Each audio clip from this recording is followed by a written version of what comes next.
Stand by, folks, while we get our hosts into the room. We're having a technical difficulty at the moment.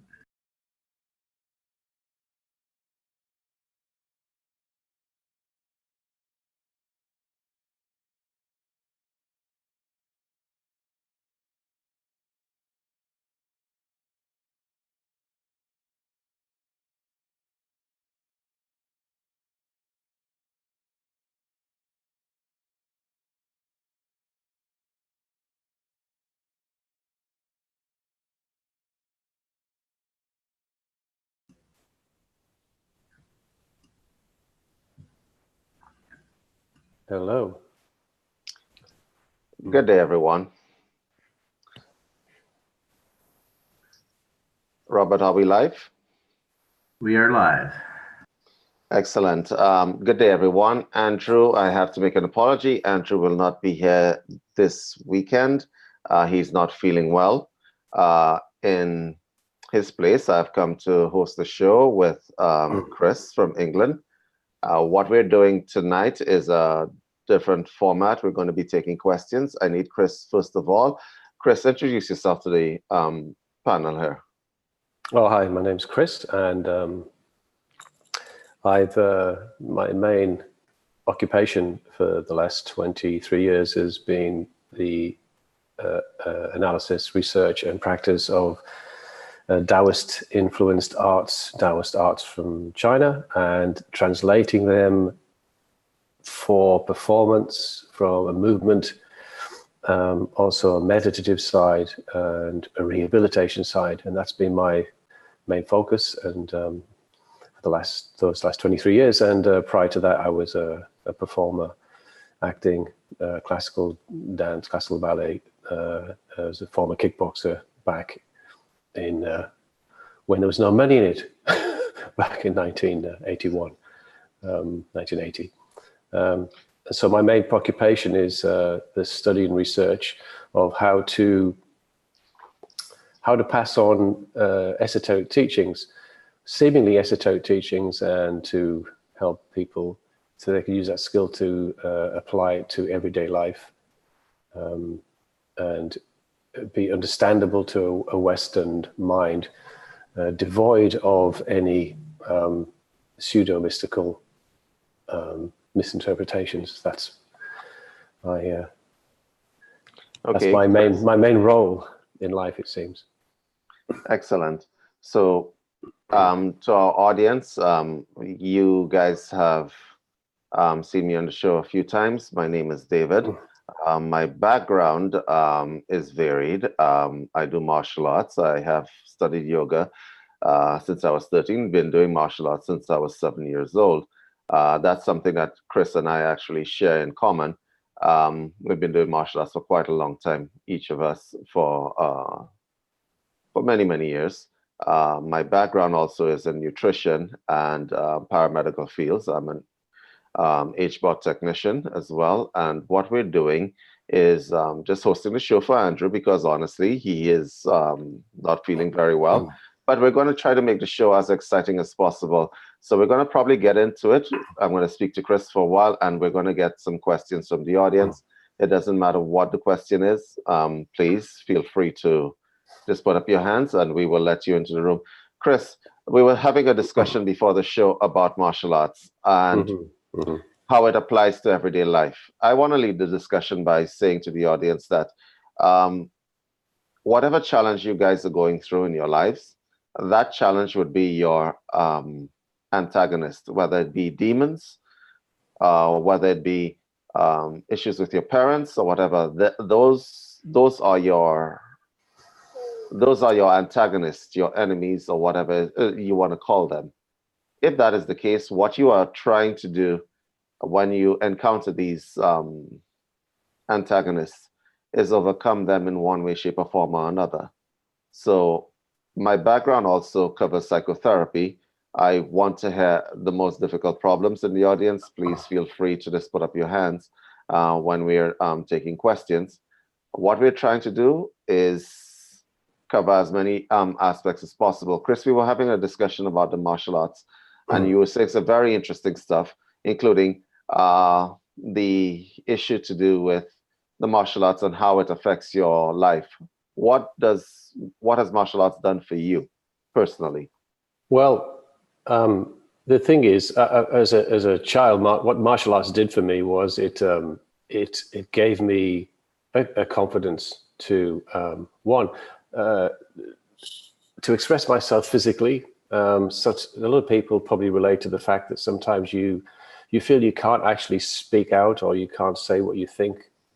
So when I was younger, I felt that I could express myself, and also got attention and feedback from people because of some skills I gained. So when I was in a competitive arena, sometimes I would draw a crowd, which was kind of quite egotistical in a way, but it kind of helped me in the short term to feel that I had something to offer, some way of relating to people, and expressing myself artistically. So for me, it was an art form. And I was, so for martial arts in that sense, when I was young, was very, very good. However, that led to a certain amount of thinking of, how to put it, an egotistical sense of thinking, of needing to impress people to be accepted or liked, that kind of idea. And that kind of filtered through when I went into classical ballet later on in life, and kickboxing and classical ballet. I went through that, and what I found was that the stronger my training went, the stronger my intent went towards becoming successful and to raising my game to a professional level. What I found was that even if I achieved something what other people would think would be a step up, I would see it as a step down, that it wasn't quite what I wanted.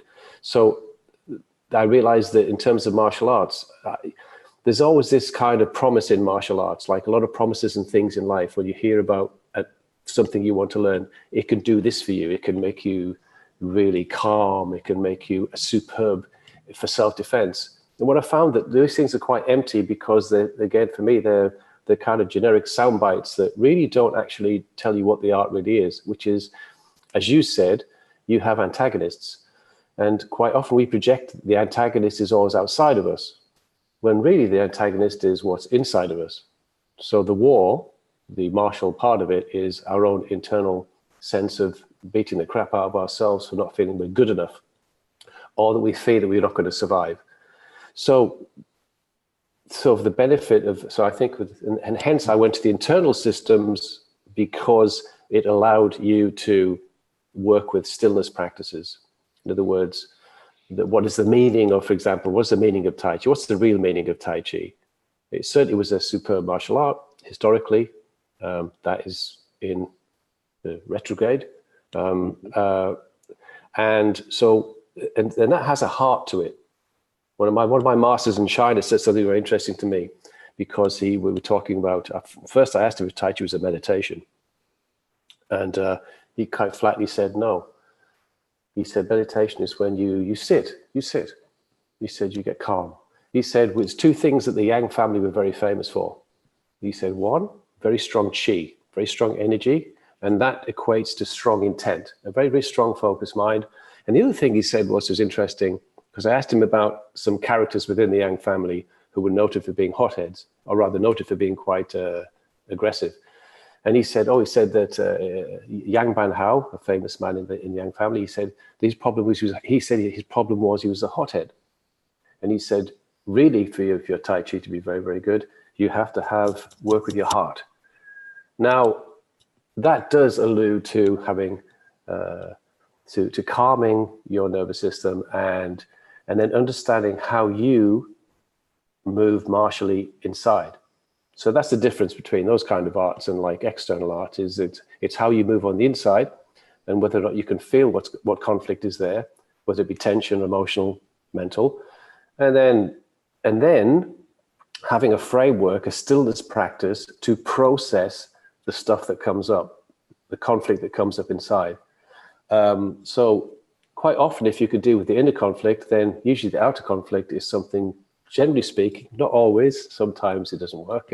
Sometimes you make little mistakes. Then you can deal more with outer conflict. So that's the art of martial art. It's what goes on underneath the skin and in your energy in your own internally than on the outside. So that's my take on martial arts.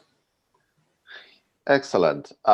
Chris, I think most people, when they hear the word martial arts, they think in terms of conflict. They think in terms of people in gis and uniforms and very ornate gowns doing practice and so on. And we would like to stress to the audience that there is a spiritual side to the martial arts, especially from the point of view of self-development. And a lot of people miss this aspect, and they don't understand that martial arts prepares you for life, right? It's not the other way around. Life should not necessarily prepare you for martial arts. Martial arts prepares you for life. And I want to stress to the audience, not all martial arts is this hitting thing that you see on television, this hitting, grappling, guys beating the crap out of each other. There is an aspect to martial arts which is a lot of self-development. And a lot of people have benefited from it over the years. And well, Chris, if there's anything that you want to add to that, feel free to. Well, it's when people put themselves through training, remember, regardless of what it is, it has to have some meaning for them.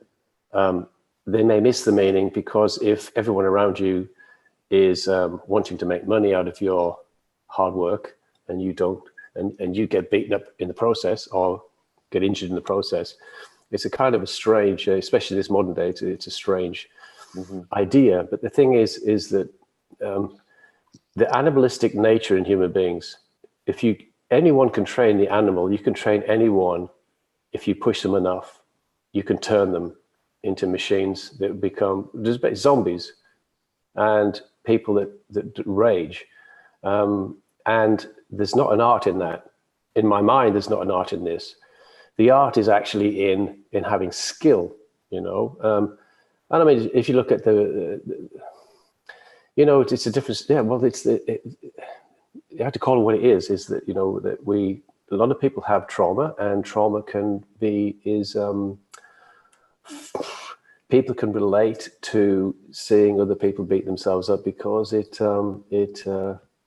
becomes another form of distraction or another form of addiction. Or you may get some kind of kick out of seeing someone else getting hurt. And I've witnessed this on the street. I've witnessed this in professional competitions. And I think I mentioned this earlier on when we were talking, that the audiences are quite, there's something not quite balanced about the audiences often. Not the fighters necessarily, more the audiences, because it takes a lot of courage to get in any kind of arena and fight. What interests me is what makes you tick. Well, why do you need to do that? If you need it for money, historically boxers did and fighters did to get out of poverty, you can understand it. They're not necessarily, there's few people, I'm not saying, some people actually enjoy getting hit, I'm sure. So there's a lot of dynamics within martial arts which is animalistic, and you have to make a choice. You have to choice. Do I want to be animalistic? You know, you look at the incidents of athletes and martial arts people, and people like Ricky Hatton, the professional boxer, these boxers who, at the top of their game, they were unbeaten, and they get beaten once and twice, quite severely, and they can't come back from it because the egos can't take it. You know, all the adulation, all the people, all the hangers-on, because the hangers-on disappear. The moment you're not successful, it'll show you how shallow things are, and the people will disappear around you. And if you're lucky, you'll have a few people who stay and who know you as a human being and not as a commodity or a piece of meat, an animal. Understood. To be slaughtered in the ring. Now, that's not taken away from MMA or people that do the things like this. I think they're incredible athletes. I think there should be distinction between mixed martial sport and martial arts, because, and that doesn't mean it doesn't develop character either, but the thing is, it develops an animalistic side of human nature. And like I said, I think it's the crowds that, for me, that get it. I've got a very funny story if you want to hear it. Sure, go ahead. there's a guy I know who's local to me here, and his name's Warren Richards. Warren Richards is I think a 6'5", 6'6" guy. Yeah, he's a black guy, Londoner, and back in the day, he was flown to America to spar with Mike Tyson when Tyson had just knocked out Trevor Berbick to claim the world title. And I said to him, what was like getting in the ring with Mike Tyson? And he said it was like fighting a wild animal, like sparring. It wasn't sparring because they didn't spar. Mike Tyson was notorious for knocking people out in sparring sessions. Whereas if you look at someone like Sugar Ray Robinson never hurt his opponents in sparring. Now there's a big difference. That's psychologically, that's a big thing to look at, is the kind of the what's being propagated, how you could become a great champion, but actually be a decent human being, and also be decent to yourself. And so it's very interesting because there was a boxing ring around the corner in the market where this man has his business. And I went to get some food, and there was a boxing on O2 Arena in England, and the BBC had a ring in the market, and the guys who were going to fight were sparring. And I stood, and I thought, I'll watch the guys do some little bit of pad work in the ring, and I'm standing there, and the trainers walked past, and they glared at me in the eye. They catch your eye, and they give you a challenging look. Punters, the guys who are hangers-on, were all there, all strutting around, doing their parading, their peacock feathers and their aggressive attitude. And I went to get some food, and I stood there, and I saw Warren, and Warren looked at me, and I gave the attitude, and he burst out laughing. He wasn't even seeing what was going on, and he burst out laughing, and he said to me, he said, I know exactly what you mean. He said, you didn't have to say a word. He said, I knew exactly what you mean. And he said, why all this? Why all this? Where's the art in that? Where's the art in just being obnoxious and animalistic? Because that's what you get on the street or in nightclubs when people are off their heads. But why would, so that side of it is interesting to me. But I'm interested so I'd say that a real artist is someone who is a good human being as well. That's excellent. Yeah. That's excellent, actually. I think we understand with regard to how martial arts translates, but we're going to put it into practice right now. We have people in the audience with their hands raised. Robert, you want to let them in? Anyone, and we're going to make a bit of an application process. You may, members of the audience, you may ask any questions you want. We're open. Robert, you want to let someone in? Yeah, first person will be Lanisha Frazier. Lanisha, you're now unmuted. Lanisha, are you there? Hello? Oh, hi. hello. Hi. Hi. Oh, this is fantastic. I was taking a bath. Okay, Lanisha, it's fine. Okay. You can ask your question while you're in the bath. That's fine. Huh? Do you have a question for us?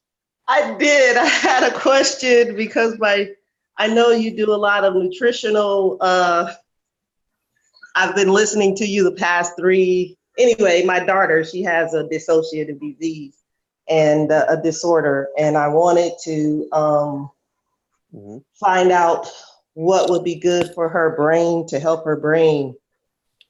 Okay, dissociative disorder. Do you have a diagnosis for me?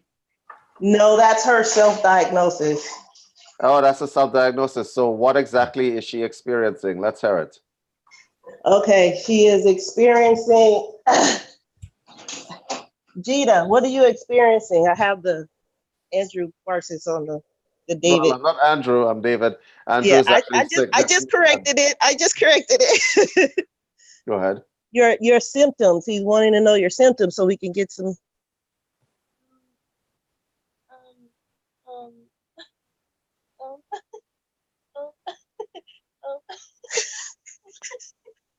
Okay, so she's repeating herself.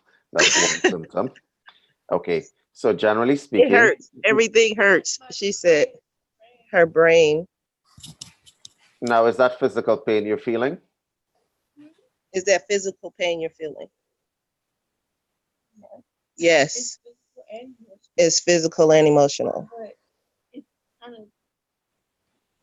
of it's physical and emotional, but the physical pain is literally an emotion that's like moving through my brain as physical matter. So like when the physical matter moves, I can feel the emotion, like I can feel like who the emotion is. I can feel the feeling, and the feeling has a story because that's what emotion is, and then it like moves, and that's what the pain is. The pain is actually emotion. But yeah, and it's also like a physical illness because it's like it hurts. It's the most unbearable, unimaginable pain I've ever experienced in my entire life. Yes, it sounds like your emotions are manifesting themselves on a physical level. That's what it sounds like. Okay, so let me ask you a question. Have you been to a doctor to just rule out anything going wrong with you as such? Have you? What do you say? Yes. She said, have you been to the doctor to make sure it's not physiological, Yeah, physical? they didn't remember. They didn't catch it. Yeah, they said that they didn't see anything in the CAT scans and stuff like that. So you're having psycho-emotional pain, basically. And yes, it can be very, very, very intense. No, it is. So I'm going to ask you a few questions. You could just answer yes or no. Okay. Have you experienced any trauma recently? Well, besides this, Yes. she said, You don't have to go into it. You could just simply tell me, have you experienced any trauma recently? trauma like what? Like something bad happening to you?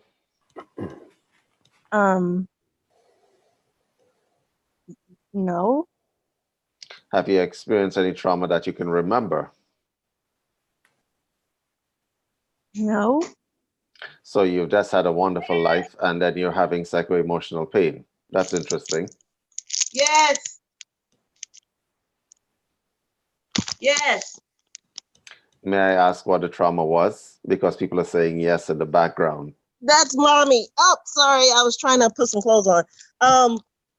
In 2009, my step husband and her stepdad died suddenly in front of us. In front of you? Yes. And then I had to wake them up to in the middle of the night to help with CPR and all that. And then during the teenage years, me and her actually had physical altercations because I thought she was, for whatever reasons, I thought she was being the typical teenager. We were all just really not, we didn't have a chance to deal with that incident. Understood. So we had physical altercations, which was, she's never been a physical, she's been a child who I could use a strong word with, not really ever having to do physical punishments.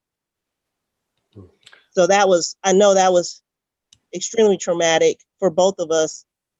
Mm-hmm. And it didn't help. And now we have relocated to a different state and we're not in our own space. So there's another level of anxiety there too. And it's my son has a different level of it. His manifested a different way, but hers is really intense. And we had a really hard episode yesterday because the pain was unbearable for her and it was in public. So I had to reach out today. Understood. Well, I see two things that are left out to me in this interaction. Number one, I noticed that your daughter said to me, nothing traumatic happened. So the first thing I would like to say is that would be her whole problem right there. Okay, nothing traumatic happened. Something traumatic did happen. Is she still there? Yes, she's holding the phone listening. Well, something traumatic did happen, but it's interesting that you said no, nothing traumatic happened. Having people die in front of you is usually very traumatic. You don't want to deal with that, do you? No. You don't want to deal with the issues with your mom, do you? No. Okay, so let me give you some advice where this is concerned. When you don't deal with things, these are your internal demons. They become your demons. Let me give you a little bit of an overview of how your brain works and how your mind works. So the part of your brain that you're using to speak to me, the part of yourself that you're using to speak to me, is what we call in the profession your ego or your conscious mind. Beneath it is your subconscious mind. It is a garbage disposal for a lot of things. Okay, so here are the things that happen in that space. So if you wanna, I wish I could draw. Well, we have a whiteboard, but basically you have, think of 3 circles inside each other. At the edge of the circle, the big circle, the third circle, is where your conscious mind resides. That's the part that you're calling, what is your name? Sorry? Giovanna. Giovanna, that's the part of you that you call in Giovanna. Okay. Underneath that is your subconscious mind. Let me explain what's inside there. What's inside there is your emotions, all of them, your memories, all of them, and your body's unconscious processes. These 3 things are in the same place. So you have your blood circulation, your heartbeat, most of the functions that your endocrine system perform are in the same area as your emotions and your memories. When it is that you have a lot of damage from a trauma, for instance, it resides in the same place that where your body's unconscious processes reside in. Because right now, Giovanna, you're not thinking, my heart beat and then beat again. It's being done automatically. Your subconscious mind is sending out those signals, okay, to keep you alive. Yeah. Here's the problem with it.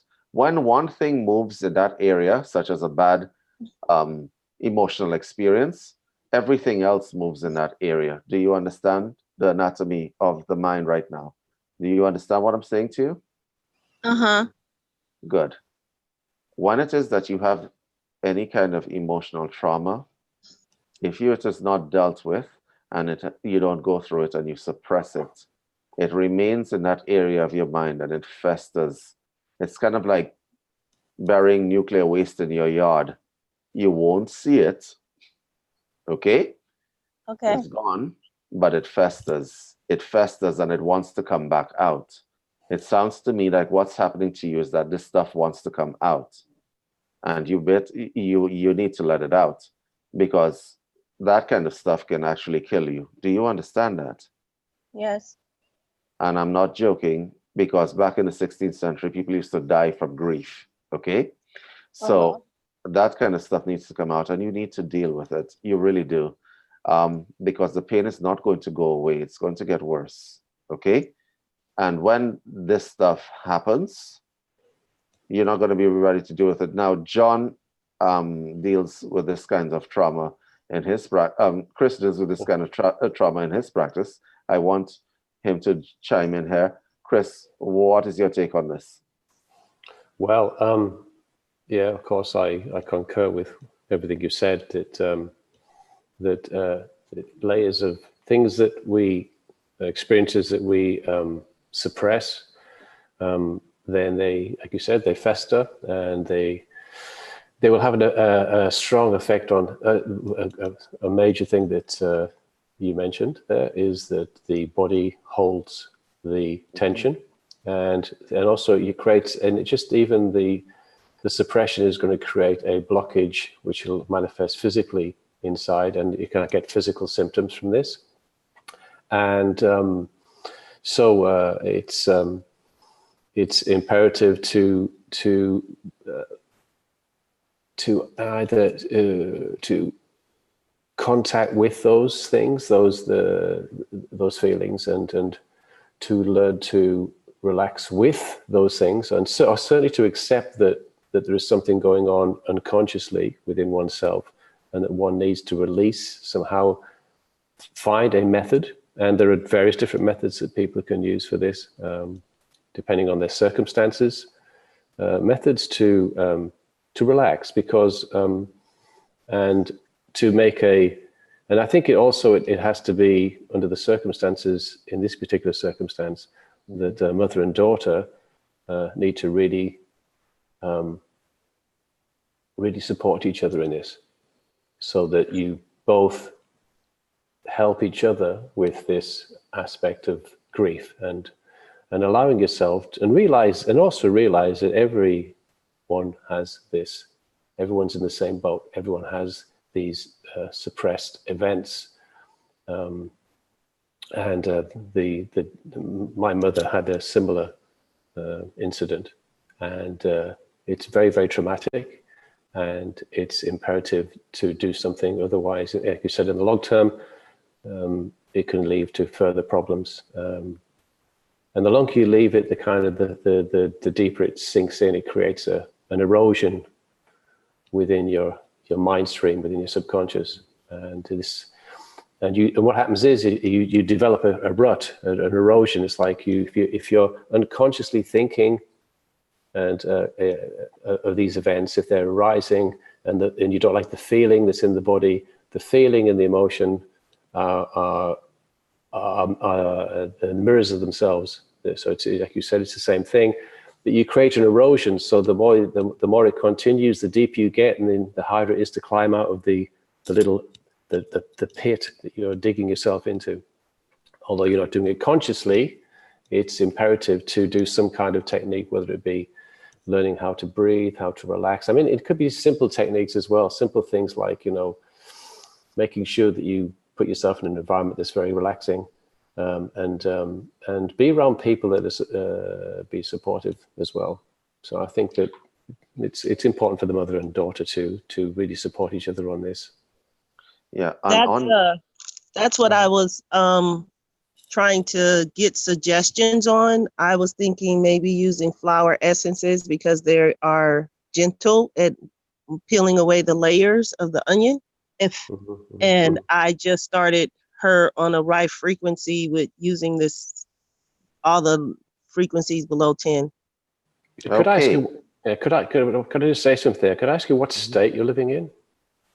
We're in California. We're in Los Angeles, actually. So is CBD, THC legal there? Oh, very much, yes. Cannabis oil. The cannabis oil, is it legal to yes, take? we oh yeah, very much so. It's legal, recreational, and medicinal. We Giovanna tries some things.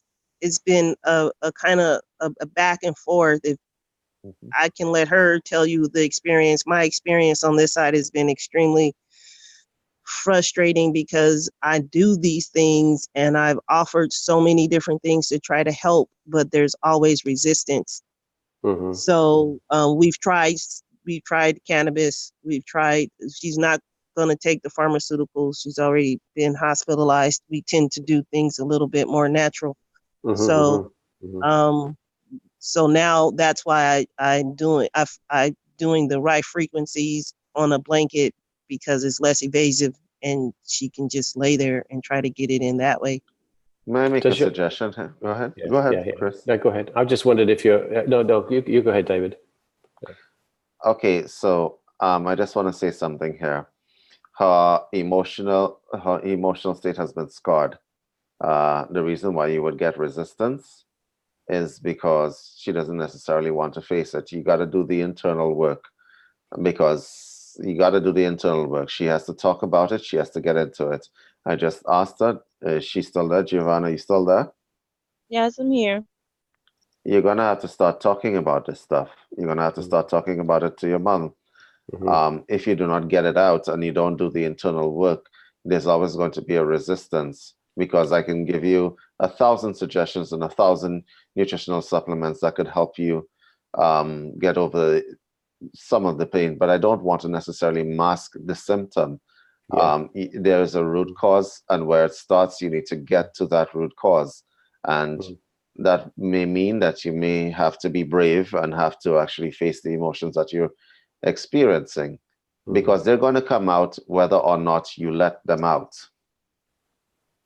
They're going to come out one way or another. It is better you be in control of that process than have a rather unpleasant surprise. Do you understand what I'm saying to you right now? Yes. And I know you don't want to have to discuss these kinds of stuff or talk about it, but I'm sensing from your mom that she's really concerned about you, which means that there is a lot of love there. So you are her child. Y'all need to talk. You do need to talk. Yeah, I understand. Yeah, you do. Because it's going to come out. All the stuff that you're feeling is going to come out one way or another. Okay? Right. And do both of you guys understand me? Yes. Yeah. So before you get into the nutritional supplementation, I could tell you in terms of herbal supplements, ginkgo biloba and golden seal. In terms of nutritional therapy, magnesium and B12 vitamins. Okay?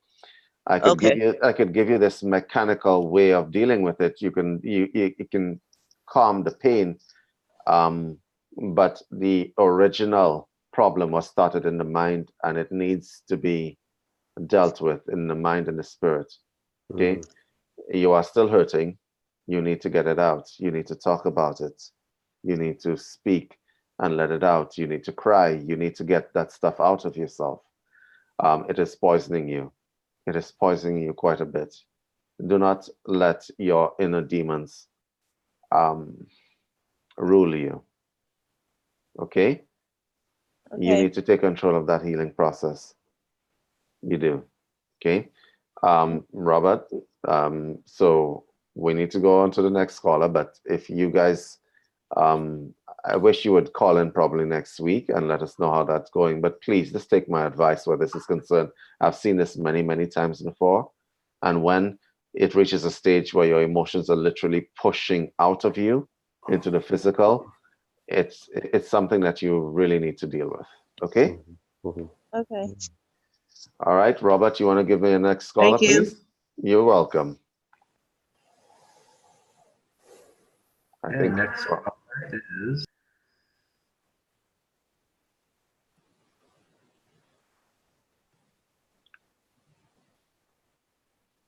hello. Google. You are on with David and Chris. Hi there, David and Chris. Hello. Hi. Hello. Hi. So I just Where are you calling from? I'm calling from Maui, Hawaii. Oh, wow. Okay. Go ahead. So I just got in, so I haven't got the big picture of what's this meeting about. Maybe is it about emotional healing? Okay. So recently I have came across situation in the past 2 years with someone who doesn't seem to be able to be emotionally available in a relationship. So to the point, I was thinking if it's me who created this situation, because for example, every time when we try to meet, because there are so many in so many of my experience with this particular person, a lot of times in the past when we try to meet, it didn't work out because he gave me notice hours before our appointment that he got some work meeting coming up and he couldn't make it. So every time when we try to rearrange the next meeting, I always have this thought of this same thing's going to happen again. To the point I was thinking, is that me creating this scenario with my negative feelings and emotions? Or we are co-creating that together because some kind of past life patterns that we have repeated in past lives, or it's simply something created by my mind with this repetitive patterns of him not being able to fulfill our pre-arranged appointments. Okay. Go ahead. I think that's my question so far. I have one question. Okay. Do y'all love each other? I think, you have to think about it. Yeah, because I think the love starts from self-love, right? In any relationship. Agreed. But do you all love each other? Not at this point, because our focus is different in this relationship. He's more focused on developing his career, but I feel like I'm ready to open to relationship and invest myself in there fully. So there's an imbalance there. Mm-hmm. Well, what you have right now is an imbalance in your relationship. You're correct in the analysis of that. And generally speaking, relationships don't work too well when there's an imbalance. Are you aware of this? Yes. So the next question is, what are you going to do about it? For me, I feel like I just need to be patient and honor other people's priorities in their lives and just go with it at the moment. May I ask how old you are? That's not an inappropriate question. I just want to ask. I'm 40. And what is your, you're in Maui, you're 40, and you're interested in a long-term relationship. Yes. What is stopping you from finding a long-term relationship? Because if you're in a relationship which is uneven and the individual cares more about the career than you do, and that may be a good thing, that may be a bad thing. Some people are focused on their careers. You can't necessarily cut across his career. On his path, that's his path. Right. Are y'all co-creating it? No, you're not co-creating it. He is focused on his career. So the next question is, what are you going to do? I'm just going to focus on myself, my own self-development. Well, that didn't require a lot of emotional healing, did it? You know you have to move on, right? Right. And if you don't move on, then you're going to be pretty much waiting event after event and being disappointed. And then it might make you bitter. And if you become bitter, then the next time you get into a relationship, you might transfer that bitterness from what you're feeling now over to the next relationship. It will affect you. And there's something about keeping your mind clean and keeping your heart clean. You do not require emotional healing. It sounds like you are ready to engage in a relationship, and you need to find someone who is also willing to engage in that relationship. Okay? But if you are in a one-sided relationship, believe me, if you are the one who's more interested, you're on the losing side of the relationship. Yes. And you will be hurt eventually. Right. So you need to take control of that process and decide to make a change yourself, as opposed to waiting for the individual to tell you, well, I'm kind of focusing on my career right now. Do you see what I mean? Right. Would you rather be rejected, or would you rather move on? Make a choice. Yes, I'd rather move on. It's just sometimes he seems to be in and out. So that's what. What does that mean? It means that take it very depending on the hour thing. He sort of steps in to open himself up more.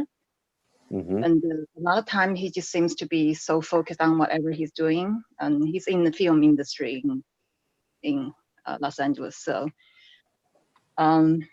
he doesn't seem to be very emotionally available. So I just think like there are possibilities we can co-create something together in the future, because I'm here really to create unlimited realities. But at the same time, I just feel like obviously there's an imbalance of energetic exchange here. So that's what put me on this point that I'm just hanging on by myself. You know what I mean? So the next question is, because I'm picking up, you're in love with this person. You are in love with this person. Am I correct? I definitely felt a very deep, ancient soul connection for sure. I felt like we are probably from this same soul group, same oversoul group. So So I am curious about what we can co-create together, because we're both very powerful beings. We all have that potential. Understood. Mhm. Understood. But the word that you use is co-creation. It implies that the other individual is co-creating with you. You Yeah, as long as understand we that? interact, as long as we interact with each other, that is a co-creation, right? Correct. And you probably need to understand that you cannot force that co-creation in any way, shape, or form. And once you understand that, you have to be loving and let's accept that this individual may need space and you may need to move on, Right, curiosity or not. right. Yeah, I appreciate that advice. Yes. Actually, because here's the thing about soulmates and people who engage in co-creation on a soul level. Sometimes in life, you meet someone who checks all your boxes, spiritually and otherwise, but it just doesn't happen. I have no idea why this happens, right? I have no idea. I can't say that I do, right? You may have associations with them from past lives. We don't know, okay? What I can tell you is that these things happen for a reason. You learn from them and you move on, okay? Absolutely. Because you don't know, the next person that you run into may have checked all your boxes and then some. You understand that? Yes, there are always lessons we can learn from each one of our experiences, for sure. That is correct. There is. And you actually, with every encounter, you actually become a little bit wiser and a little bit stronger. You understand that, right? Yes, what doesn't break us makes us stronger. Yes. That is correct. What doesn't break us makes us stronger. My suggestion to you is that you first of all try to have a discussion with the individual and speak to him from a place of love and understanding, and from that, you make a decision to move forward in maturity. We can co-create together. It will not be at this time. Let me move on and let you move on, and we will meet at a later date. Yes. If you understand what I just said. Yes. Thank you, David. You're welcome. You're welcome. Thank you for calling in. And Robert, thank you. We're going to move on to the next caller. Robert, are you there? I am. And next caller will be Leo. Leo, you're on. Hello? Hello, Leo. Where are you calling from? I'm calling from New Mexico. Okay. Leo, talk to us. So my question is, I want to improve kind of my comprehension, because I feel like I'm not able to comprehend fully things, or I'm not the fastest at comprehending things. So I've been basically training for a year for a job in the Air Force. I was working to be a load master. And I feel like during the academic phase, I wasn't able to quickly pick up answers. I wasn't able to recall as much stuff. But I still had like confidence that I could pass the course. So I went through the course. I did everything I was supposed to do. I studied. I was able to answer most questions. But when it comes to like practical application and actually getting onto the plane, actually seeing things and applying that knowledge, I always had trouble. And so I ended up failing the course and getting eliminated from the course because I couldn't, practically apply my knowledge. So I was just gonna ask, do you have any advice on comprehension and maybe learning better, or doing more things, because I want to be better next time, or whatever job I get, I want to be able to comprehend more and be able to succeed in that. What is the job in the Air Force, specific job that you were trying to get into? It was called a load master. So basically, for this job, you would have to load cargo onto the plane, or whatever that may be. That may be like troops, that may be vehicles, maybe like food. And then we'll take off, and you might, drop off the cargo midair to troops on the ground. You may be dropping troops out the back of the cargo plane, or you may be refueling helicopters in there. So there's it definitely varies on the mission, and you'll basically travel place to place just doing that. Okay, so I can answer you many different ways here. Okay, and I'm going to choose the most effective way to answer you. Learning and comprehension are two different things. How old are you right now? I'm 20 years old. Okay, learning and comprehension are two different things. Okay, I need to stress this to you. So you wanted to get a job as a load master. Did you like Correct. the course that you were doing? Did you like it? To be honest, I was just young. I didn't really know what I wanted to do in life. I just wanted to, I guess, find something and find if I like it and then just improve on it. The job was stressful because, there's lots of things you have to do and there's lots of pressure on you. Like if you mess this things up, you could probably kill the crew or you could damage the aircraft. So there was lots of stress provided with the job, but I was down for the challenge, and I was down because I'm still young. So I have plenty of time to figure out what I want to do. So I was definitely down to see what this path leads to. But did I really love it or enjoy it? I really don't think so, to be honest. I really don't think you have a problem with comprehension. I think you are among a very select few of people who will only comprehend things that they're interested in. Really? I think you are part of the group of people who will only comprehend things that you are interested in. Can I ask you a question? Yes, sir. What is your favorite music artist? Favorite music artist right now? I'll say what my first thing that comes to mind is probably Kendrick Lamar. Okay. You like his music? I do like his music for sure. You understand the message in his music? I do. Yeah, I listen to Kendrick Lamar myself. So tell me, what is your favorite song? Favorite song by Kendrick Lamar.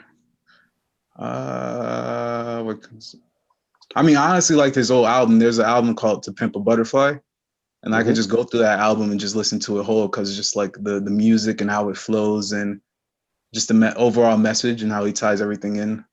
So what do you like about it the most? That it has a message and actually it means something. And the music, I like the vibe of the music, how it has jazz instruments, and that I think that matches what I like. And also how you can go back to the album. Maybe I can go back to the album 5 years later and discover something new because there's so much substance to it. Oh, what's your name again? Leo. Leo, you don't have a comprehension problem. You understand Kendrick Lamar's music. You want to know why you understand Kendrick Lamar's music? Because you're interested in it. Okay, now I'm listening to you. I see that you still have a lot of the military in you. Maybe you should try another part of the military. Another part? Yeah. For sure. I think I'm going through the process of finding a new job. Should. Yeah. You need to find a job that you're actually interested in. Because if you can remember Kendrick Lamar's music and go back and find new messages in the music, then you don't have a comprehension problem. You have an interest problem. Okay? So don't sell yourself short, first of all. You're definitely not dumb for one thing, right? That's for sure not.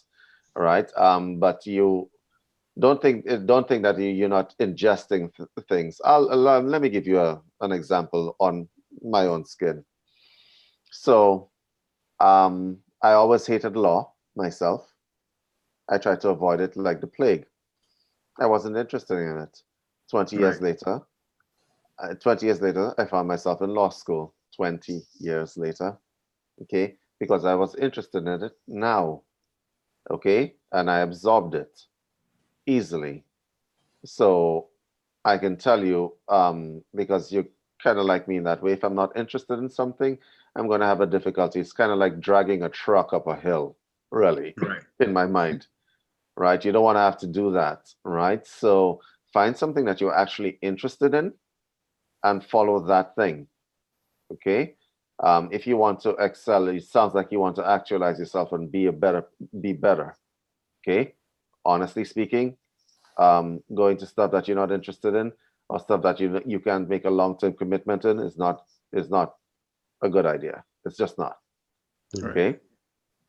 I think I'm still like in the process of discovery. I'm still trying to find what I like or what I don't like, or even like. Go ahead. Go ahead. Oh, I was gonna say, like, I like art, but I don't know how to, like. I mean, I think I'm creative. I can definitely come up with ideas and figure out how to improve processes, but I don't know how to apply that to something or how to actually work that. What's your favorite skill right now? In terms of yourself, make a self-analysis right now, right here. What are you the best at right now? Are you creative? Are you digital? What are you the best at right now? So the best at is drawing. People say that I draw pretty well. So you're creative, yeah? Correct. Do you enjoy it? I do. It's nice when you can come up with an idea and be able to take that idea from your mind and put it on paper. I think that's an enjoying process.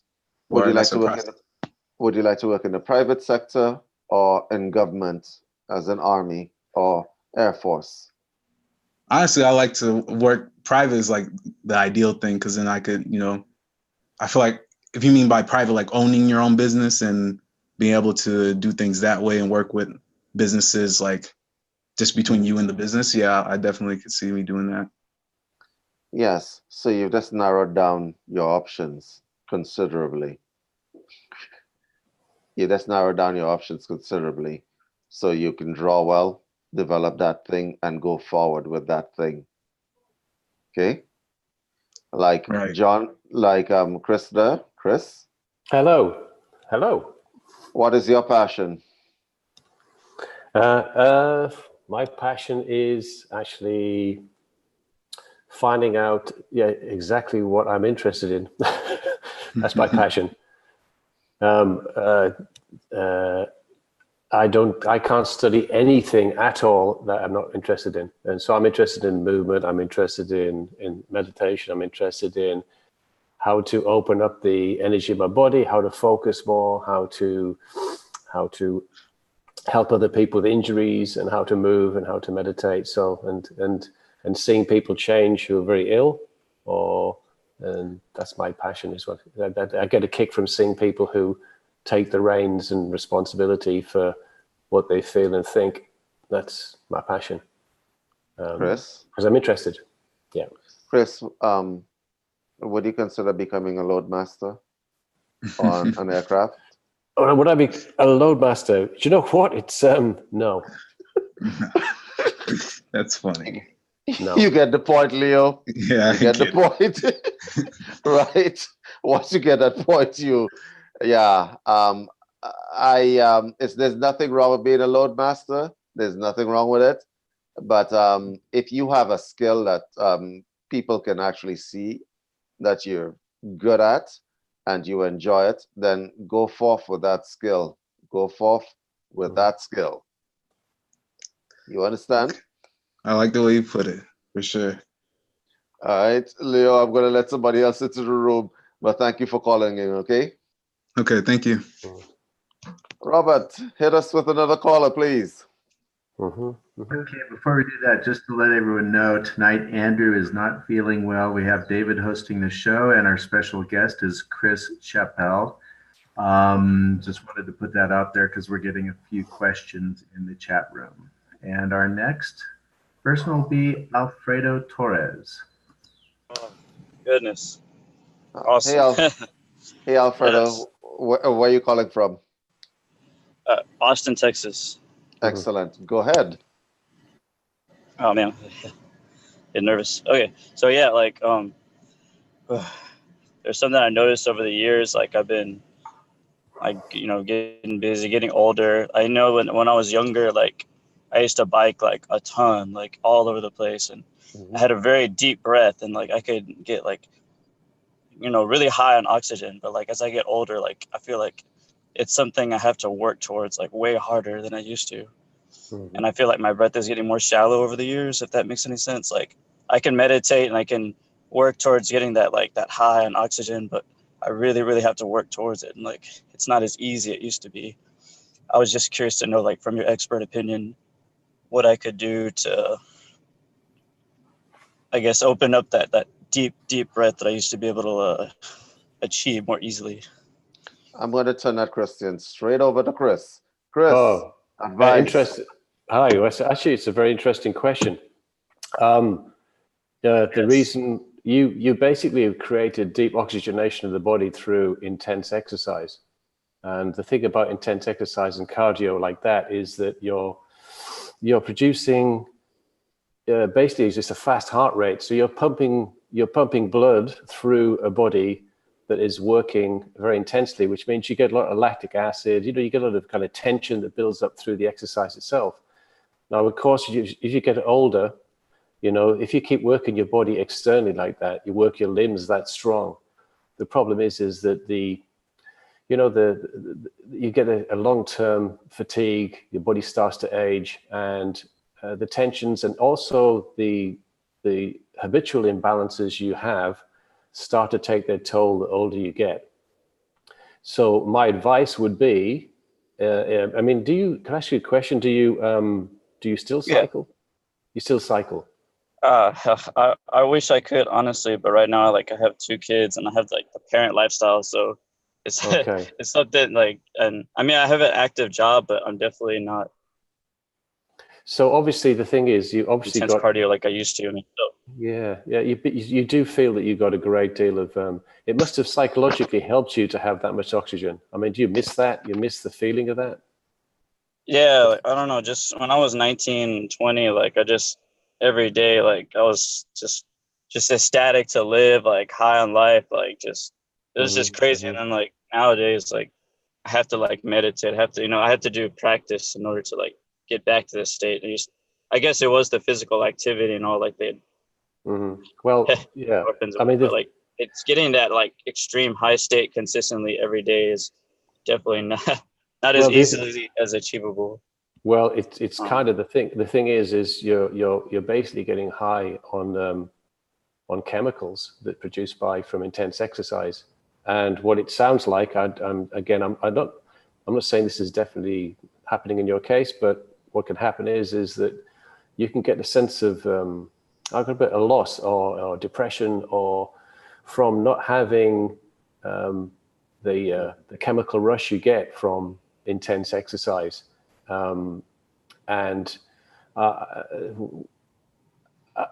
can kind of relate to that in a way. When I was a professional dancer, and so I used to sometimes end up working out intensely, 6 hours a day. There was rehearsals and classes and performance. Nice.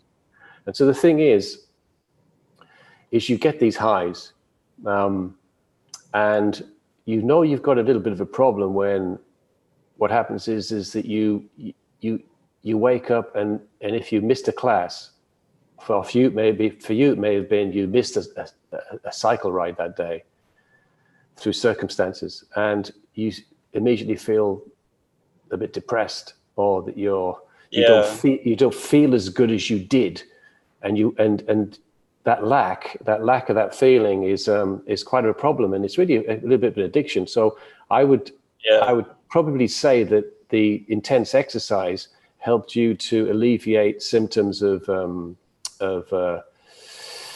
tension, inattention that you had, and that now you've got life responsibilities, and it's the memory of that is a strong thing. So I would kind of suggest that you what's the word?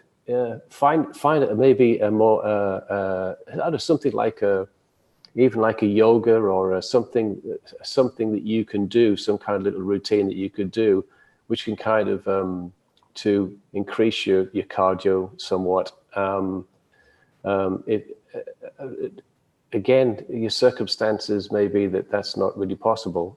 So I think what you said was you meditate. I think the best thing you can do is work on meditation, and maybe invest in just learning some pranayama. Find a yoga teacher. the internal systems I teach, the breathing, the breathing I get from Qigong. I had a specific master that taught me specific breathing, using movement, how to use movement to stimulate, opening up the lower lobe of the lung. So that I can get quite a high from doing those things, but it's not cardio. But you could look into maybe learning some, find a reputable teacher, someone with at least 10 years teaching experience in pranayama, someone who's and kind of like do some due diligence to find a teacher, because if you can find a method to stimulate your breathing, then that may help. The other thing is just basically you can then accept that those highs that you got, maybe now it's time to do more meditation and to chase the kids more. I don't know, around the garden. Just go, chase them through the woods, or play games and get a high from that. So there's a number of ways you could do that, but the thing is, it's not being funny, but we can get quite addicted to exercise, and then we hold on to the memories of that, and it's those memories that really are the problem, not the fact that you need to actually become, do the Tour de France or anything. So it's a very interesting, what you said is very, very interesting, and I do wish you well on that. But I think maybe in your meditation, kind of let go of the tension, because I'm sure there's some tension that comes with the feeling of what you used to feel, the memory of that, and you can move on from that and maybe find something that's going to stimulate you in another way. Okay. I just want to jump in here. Please do. In terms of the pranayama exercises, you might want to practice Ujjayi breathing. This is the reality of getting older. Okay, how old are you now? I'm 29 years old. 29, really? Yeah. You're still very young, huh? Yeah. We're talking to like a 17-year-old right now. Okay. If you have lost, the reality of you're 29, so this actually doesn't apply what I was about to say. Let me explain to you. The older you get, you're going to lose testosterone. You're going to lose the ability to generate the body's natural drugs that you used to be able to. Okay? Yeah. So serotonin and the endorphins, the serotonin, the dopamine, it's going to be a little bit more difficult. Here are a few things that you might want to consider. So you're a family man now, right? Yeah. How many kids? Yeah. How many? It's totally different. I got 2 kiddos. I definitely. Oh, go ahead, sir. I'm just like. How old? Know, just like that 19 and 18-year-olds, it's like an apex of my life that I'm always like trying to reach towards again, because I know what it feels like to be extremely healthy. Like it's just a feeling that everybody should like to understand, like it's possibly high on drugs, like, but not be on drugs, but just be like healthy high, like I know what that feels like. It's great. How old are your kids? They're 3 and 4, and they're both like minor autism. But they all got their own little cases of autism. But they're definitely like, I have to chase them everywhere. So I know when I take them out, I have to have high energy, because they run opposite directions. They have different interests. It's very like, I don't know. When I take them out, I'm just like, I'm ready to do cardio. Like I'm ready to, even after a hard day of work, I guess I got to have the energy to chase them from all this stuff. So you're tired. I think, I'm just tired, and meditation and like meditation's the one thing that's keeping me grounded right now, like grounded by trees, sun meditation. It's like the thing that's keeping me going. Otherwise, like all the life situations and living situations, very chaotic. I live with a lot of toxic people. We're moving out pretty soon, but I know that a lot of life situations have definitely dragged me down quite a bit. May I make a suggestion? Sorry, go ahead. to you? Ask what you were going to ask. I'm sorry. I didn't mean to interrupt. No, it's fine. It's fine. May I make a suggestion to you? You're tired. Yes. You haven't lost your fitness level. You have let it lapse. That's what happened. You haven't lost it. You're 29 years old. You're not ready for the rocking chair just yet. Okay? So my suggestion, what is happening right now is that you're dealing with 2 minors, and they're probably a handful, and you're tired. And you probably aren't taking a lot of time for yourself. Now, I am assuming that you have a significant other, whether it be a wife or a girlfriend. Am I correct? Yes, yes. So here's how it works. Okay, you go to work, you wake up in the morning and you go to work. While at work, you're concentrating, you're killing brain cells, doing whatever it is that you do. And at the end of the workday, you are deoxygenated. Do you understand that? Yeah, yeah. I You are definitely feel it. deoxygenated, and then your body um, gives you the signal, I am now deoxygenated. I would like to sleep somewhere. Okay? So you Yeah. go home and then you can't sleep because you have 2 kids that you need to run after. Okay? And you're wondering about your fitness level and trying to get back to 19. You haven't lost it. It has been sleeping. Okay? If I remove every piece of stress from your life and put you on a bike again, you will be surprised at how that stuff bounces back really quickly. Circumstances have stopped you from getting there. Yes, you may actually improve your life quite a bit by learning pranayama, breathing exercises. Okay, you might improve your life actually quite a bit, and I suggest that you do it to avoid deoxygenation at the end of the day. But you're going to have to put that these exercises in the middle of the day to stop the deoxygenation effect and the fatigue that you get at the end of the day. Okay, but your mind is something else that we have to deal with because we're talking holistically, and holistically speaking, you are mentally exhausted. I can hear it. So Yeah. you are mentally exhausted. You're calling the show because you're mentally exhausted. So my question to you, what can you do about the mental exhaustion? I mean, for me, yeah, it's like always meditation. Like I've been like doing like self craniosacral therapy on myself to get like, you know, that relaxation of the central nervous system and hitting still points. That's usually my go-to. And then of course I, you know, partake in herb just because I don't want to, but at the same time it makes it so easy to get that deep, intense breath that I want, and like to relax. It just increases. It's for me, it's an easy button. Like, yeah, I could Right? work towards it and I get it without it, but at the same time, I just hit the easy button just because circumstances, and it makes it Can I easy. make a suggestion? Oh, go ahead. Yes. You and your partner make a little bit of a deal that one of you has an off day at least once or twice a week. You get on that Yeah. bike and you pedal until you can't pedal anymore. Okay? Sounds awesome.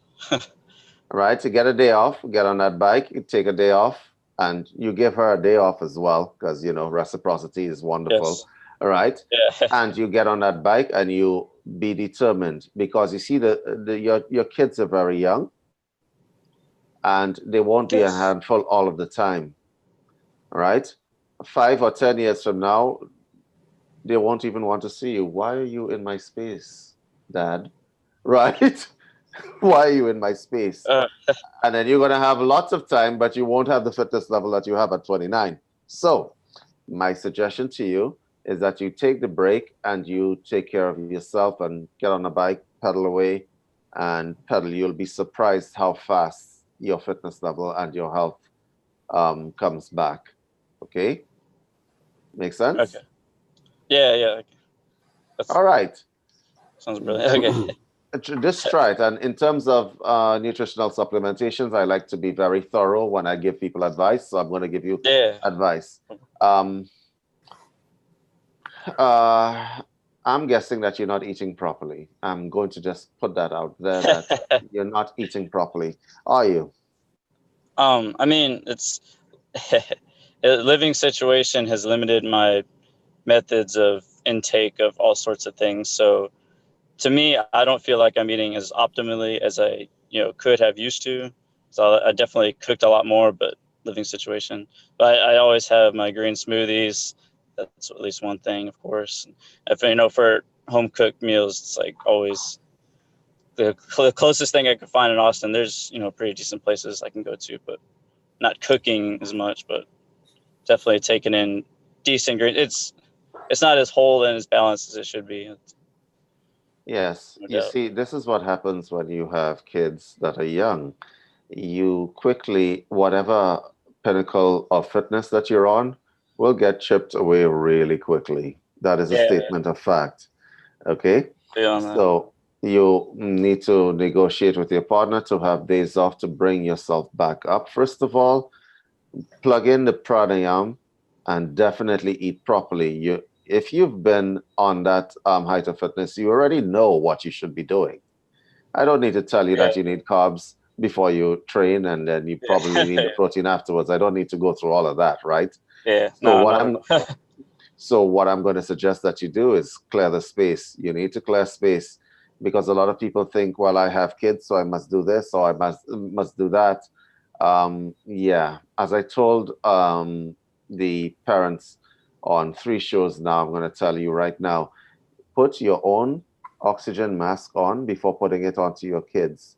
Because if you put it onto your kids and you die or pass out, then your kids have a problem. Understood? Yeah, absolutely. So that is my suggestion and my advice to you. I don't need to give you nutritional advice, thank God, right? Because that could take a while for someone like you.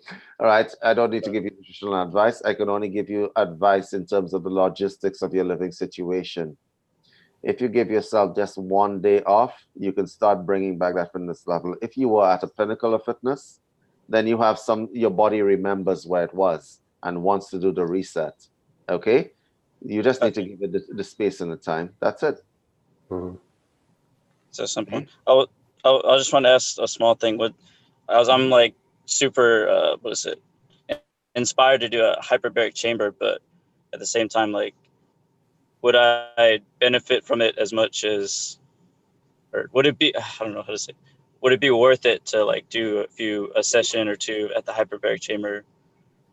Absolutely. I guess because it's easy. It's like pranayam on steroids, right? You get the oxygenation level up, but then what are you going to do with all that oxygen? Just get high on oxygen. You're going to go to an oxygen bar. You're going to go to an oxygen bar. Yeah, what are you going to do with all that oxygen? You're going to get on a bike and you're going to pedal away. Do the hyperbarics. For sure, do the hyperbarics because it's going to make you feel better mentally. But having said that, the best thing for you long-term sustainability, unless you intend to move a hyperbaric chamber into your house, right? The best thing for you long-term is probably going to be to actually get on a bike and pedal away and go to the hyperbaric chamber and just maintain it. This is what I want you to do. Okay. Sustainability is everything. Okay. Okay. All right. So I'm going to let somebody else into the room. Yeah. Thank you. Robert, we're not going to take any breaks today unless you want a break. Do you want a break, Robert? No, I'm actually doing pretty good. Got a couple questions from the chat. All right. So let somebody else into the room. Let's deal with it. I'm going to do a question from the chat here. A person, I'll direct this to Chris. Question is, I have a question on martial arts and how it can be a tool in modern society, especially for the youth. I have a 1-year-old son and want to understand how he might use it as a spiritual, mental, and physical tool. Wow, thanks for the question. It's a broad question in terms of, I might use my son as an example. I mean, my background when I was a kid was I did karate. But when it came to my son, I didn't push karate, ironically, on him. And so I'm going to give you a reason why I did that. Why I did that was because we live in a world where people no longer they don't touch enough. As a child, children get scared when little babies and they fall over. Loud noises scare them, and they fall over and cry. And so, in terms of movement, overall movement, and learning actual having someone hold on to you and in a conflict situation. The idea of having, I recommended judo for my own son, and it was great for his overall, in terms of the rough and tumble, about not being afraid to go to the floor, where most kids, if they do get into a conflict, they end up going to the floor. They get used to being manhandled by others and dealing with that and redirecting the force rather than striking. So I think for young kids, that is a great art to start with. Doesn't mean you can't move on to striking art if that's of an interest.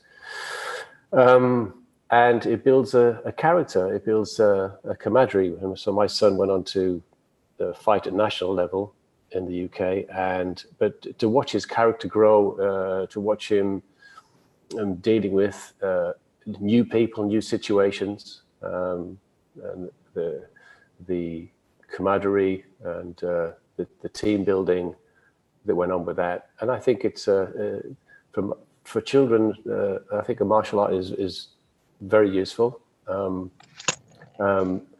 teach them about their body, for their overall health, their mental focus. And I think it's well documented that children that work with a martial art can develop, it will affect their schoolwork, help them with their mental abilities and their focus. It certainly helped me when I was a teenager. I found that without actually being able to redirect my teenage angst into movement and a competitive environment, I think I would have struggled a lot more with my examinations and with my schoolwork. So I think that's an overriding benefit is that in itself is a great thing. So it could just build a spirit in children also of helping others. It can help that. I mean, I like judo for my son because I felt that he didn't have the fear of contact. Some kids don't get contact, and we grew up in a society where people aren't.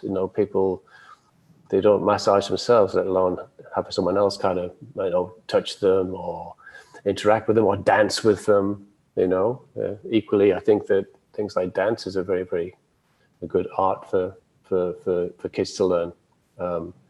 Taking away the cultural or the ideas around dance that limit people from taking it up, which is probably in Barbados is probably not a problem. I think everyone there is going to be immersed in dance. Whereas in the north of England, people generally don't immerse themselves in tap dance or ballroom dancing, although that's becoming more popular in the country. But I think for martial arts, I think, I'd recommend that a child do a martial art. Absolutely, 100%. I think it's a useful pursuit. Yes, and there's the other part of it. If you send your kids to martial arts school, you may not have to run after them that much, and they learn discipline very early. Okay, and wherever you fall short in terms of disciplining your children, they learn it in the dojo. Okay, It makes your job as a parent a lot easier. Yeah, that's what I had to add my 2 cents there. Robert, do you have any more questions for us, or do we want to take a question from the audience? One other question that's similar. Person asked, I have a question for the future on martial arts and boundaries. How does it help us to create, maintain, and establish a healthy boundary for psychic safety? Oh, that's an excellent question. That's a very excellent question. Everything that you face in life, whether it be spiritual, whether it be physical, whether it be emotional, is your antagonist. Okay, so you want to talk about psychic safety. Okay, whatever it is that you are facing, whether it be your perception, whether it be demons, whether it be psychic attack from another individual. And what a psychic attack, what Chris was describing early on. I keep calling you John, I'm sorry. We had this talk with John Ranshaw, it's stuck in my head. Okay, what Chris was describing earlier in terms of going to the boxing gym and everybody's looking at him and giving him this sort of attitude, like glaring at him. That is a form of psychic attack. Okay, it is a form of psychic attack, and it's useless. It's really useless. All right. There are people who are being attacked by entities. There are people who are being attacked by other people. The worst kind of attack comes from human beings. When you're just walking into a room, somebody doesn't know who you are, has never met you, but they're glaring at you. Okay. Okay. Here is the thing. And I want to microanalyze this for you. For people in the audience, if you walked into the room that I'm standing in right now, and I glared at you, here is what is happening. Me glaring at you is not your problem. It only becomes your problem when it is that I decide to do something past the glaring. But it also becomes your problem when it is that you see my glaring and make it an issue for yourself. That's where the change happens. When you ingest the poison that I'm sending out to you. Do you know what I mean? Mm-hmm. This is one of the lessons in martial arts that you learn very early in life. Chris was just talking about the concept of the push-pull effect. What I call the push-pull effect, to a son doing judo. When someone pushes, you pull. When somebody pulls, you push and trip as well, but that's beside the point. So you have to learn these balances. So the future of martial arts, I can't necessarily speak for that. What I can tell you is that it is translated into every aspect of your life. I'm a martial artist, and so is Chris. When you start doing martial arts, you see only the surface. You see only that I need to get this kata done, I need to get this form done, I need to be able to do this task and the other. I need to learn these things. As you progress and you get better and you understand that this stuff I can actually use in my life. I can use it in my life. So when I see people who glare at me, usually I find it extremely funny because it's hilarious. Because why are you glaring at me? You're making yourself look stupid. Right, Chris? Like, it's funny to look at it now, isn't it? If you were 19 years old, it wouldn't have been that funny. You would have probably taken some sort of umbrage to it. But now that you are older and you're more mature in the martial arts, and you see this kind of behavior, you see this kind of stuff. Well, to me, it's just funny. Yeah. Well, it is funny, and it's kind of understandable for young people to go through these kind of those phases. You can kind of see that they're learning their boundaries, they're learning how to be, they're working with their peers, they're stepping up with their peers, and to look good or to look tough or to be respected or whatever. But when you see it in like grown 45-year-old men who are behaving the same way, you realize that they haven't really learned a lot from from their life experience. Certainly if it's a martial art, they've not learned, they've kind of gone right, they've sustained a childish outlook. So yeah, it's a childlike response, and a challenge will be, met with a challenge. So I have direct experience of this, getting on the wrong end of things, you then have to analyze yourself, because it's only your reaction to what's going on that's going to create a problem. As you said, it's only your reaction. So therefore, it's in terms of, again, I agree with you. The future of martial arts. I mean, martial art was about transmission. It's about beyond exactly what you said when you said that once you go beyond the kind of like the initial learning stage, then you realize the depth and the strategies. Those strategies of pushing and pulling, the strategies of maintaining balance and your centeredness, and not initiating anything, or in terms of like things in some of the Taoist arts, is then you can then use techniques to dissolve out the situation, or you could even actually help dissolve out the other person. You can actually, how you are, it can help the person who's glaring. You can actually help. You could actually help them by the way you react and the way you act, and as long as you have a skill that you've learned, or a conscious awareness of the situation, some space. You create space rather than creating conflict, because around that glare and around that human being, there's an immense amount of space. I mean, there's more space around us and in us than we imagine, and so yeah, be spacious and allow. And if something hasn't, and the thing is, it's like if there's, a good analogy with martial arts is that you can dodge a punch, you can duck, and but if you can psychologically dissolve and duck and follow and pull and attach yourself and follow a force so it redirects, then what doesn't land on you can't hurt you, whether it's emotional, mental, or physical. So they kind of go together, as you said. I think you mentioned earlier on. This is the whole. You've got to work on all those levels. Yeah, there seems to be yeah, that's correct. That's correct. Everything.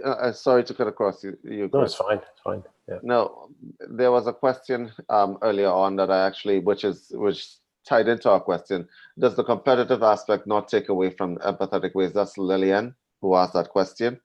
Lillian, I really want to answer that question because we actually were discussing it before coming on the show. When you say the competitive aspect, when it's, I'm kind of torn where this is concerned. If you're in a dojo and you're training with other karatekas or judokas and so on, or other people in the jojang or whatever path that you're following, and there's a sense of camaraderie and you're trying to make each other better. You are theoretically competing. Okay, your brother in martial arts shows you what your weaknesses are. You learn your weaknesses and you become better. So in that sense, competition is not a bad thing. If you are developing animalistic behavior, you want to be the best at beating people up. You are becoming the ultimate mixed martial arts fighter.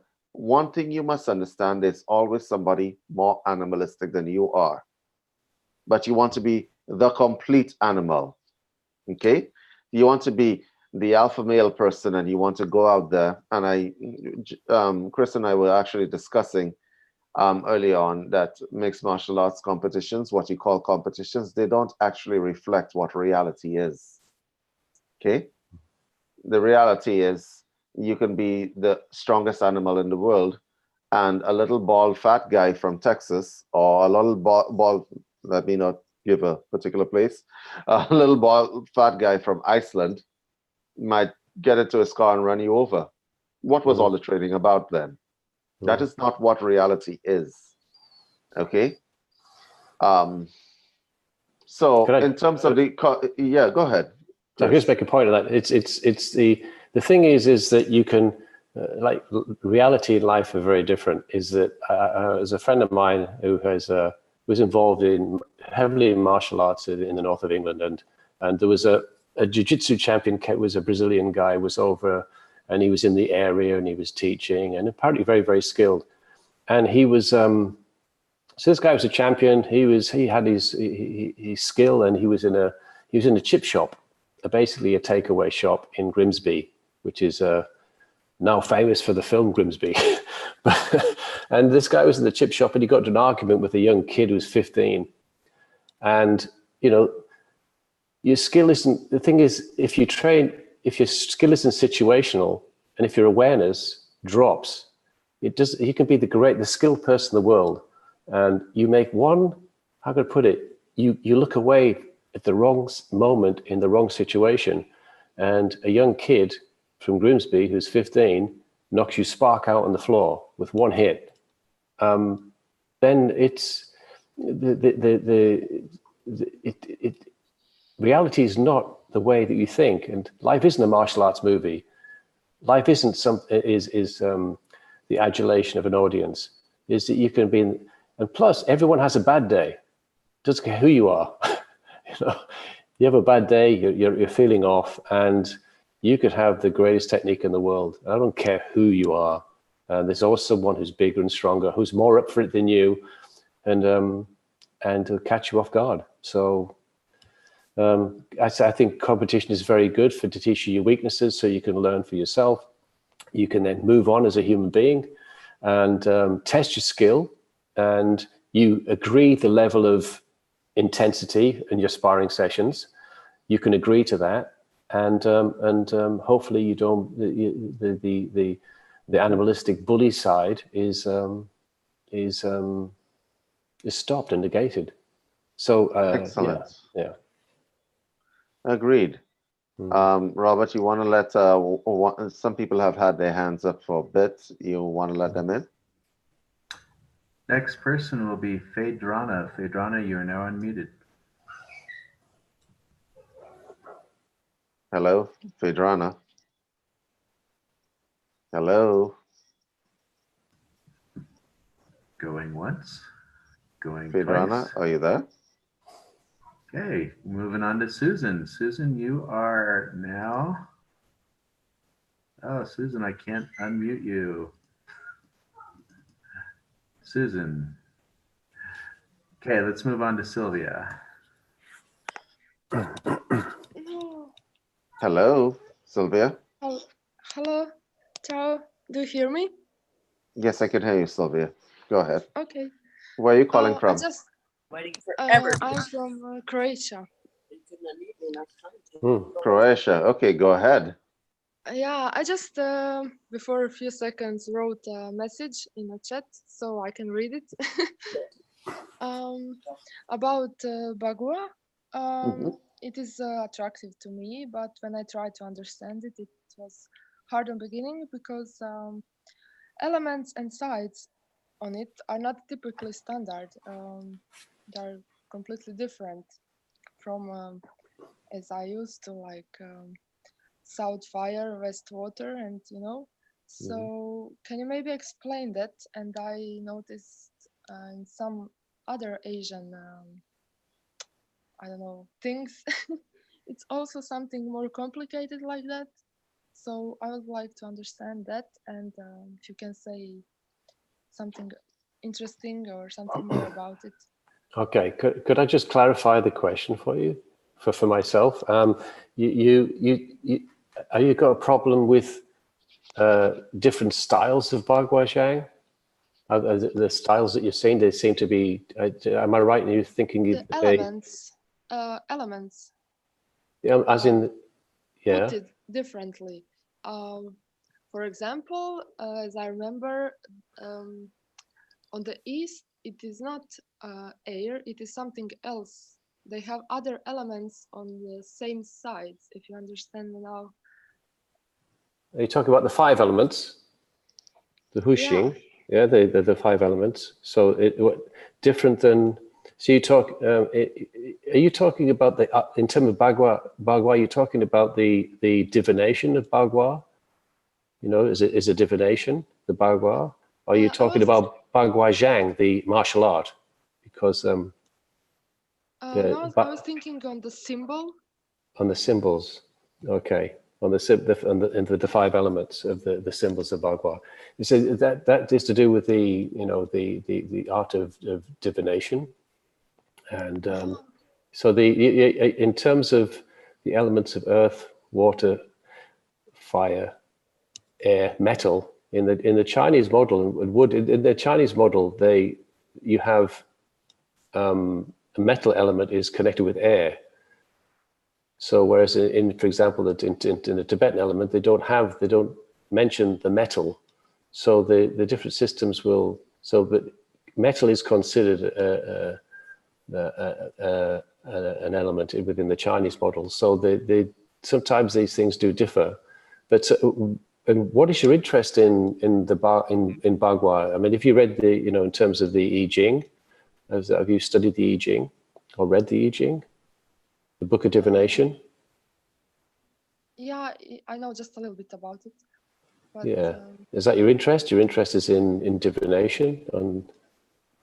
I think I just didn't research enough. For me, it's most confusing just understanding how to perceive and understand that thing that elements are just put it differently. And well, the element, if I just interject, the elements within the 5 elements in system in China comes from a Taoist tradition, which is that. But and there was a that 8 also sometimes. No, the 8 is that they're the trigrams. So they're the trigrams. You know, the 8 trigrams are part of the Taoist canon of understanding, and it just basically it is. You have the 5 elements, but you also then have the 8 Bagua trigrams. You know, they have the Bagua, which is the trigrams, which are then mixed. That the trigram formations become mixed. So when you put a trigram above a trigram, you get a hexagram, and so that changes the nature of the elemental nature of that. So it's you have your basic template. You got your 8 trigrams. You have heaven, earth, and you have the other elements, and the lake, thunder, and then all these elements they signify changes. So the book of change, the Bagua, it signifies that everything is change. Everything that we perceive is in a constant change, and so the trigrams are ways, a method of understanding, and dealing with those changes or accepting those changes. So traditionally in China, the Bagua is the I Ching itself, the book of change, is the oldest Taoist book in existence. There's nothing that goes back as far within Taoism, and it's one of probably the most authentic Taoist texts, although you have to understand that Taoism, the term Taoism only came into being in the 3rd century. Prior to that, it was a shamanic practice, and then the terms Taoism is came later. The I Ching book goes back further than any other book, further than the Lao Tzu, and it's a very, very old text, and it's used by shamans to understand the changes within nature or within human beings, and so the trigrams themselves was used as a divining tool for you to understand change. So you would then cast the shells or the coins, and then you get a reading from that, judge with your interaction with in that moment. You would ask a question, and then the book would become a way of you getting information about what's going on right then in it's a bit like reading tarot or reading cards. So it's a book of divination, and a very profound one, a very profound, deep book, and could involve a lifetime of study and meditation. So, so the elements I would try and suggest the book. I do have a book somewhere. In fact, I have it on my shelf. I'm going to show you it. I'm not sure if obviously you read English. I'll get you a book. This is the best book on the I Ching that I know in existence. 1 second. So if I could show you this book on the I Ching, that one here. Mm-hmm. Okay. I screenshot it. Can you? No.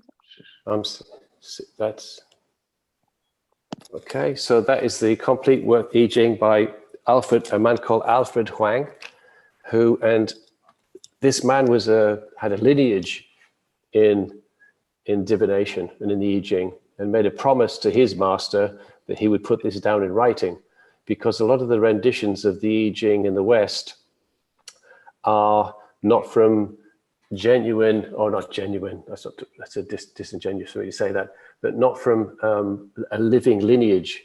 So this is a living master who worked with the I Ching, and this is a definitive translation from him. And I would highly recommend that if you wanted to understand the Bagua and the I Ching, the Book of Change. So and that would be a good place to start. And if you want to do some research. Thank you very much. Yeah.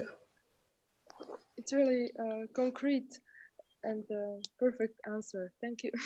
Oh, thank you. Thank you. Okay, Robert, is there anyone else? We have Fedrana with her hands still up that I see. Fedrana, are you actually hearing us, or do we go to the chat? We're winding down right now. Just letting the audience know this. So any questions, any information that you guys need, just put up your hands and we will be quite willing to answer. Fedrana, if you're there, you are unmuted. I think Fedrana has walked away from her screen.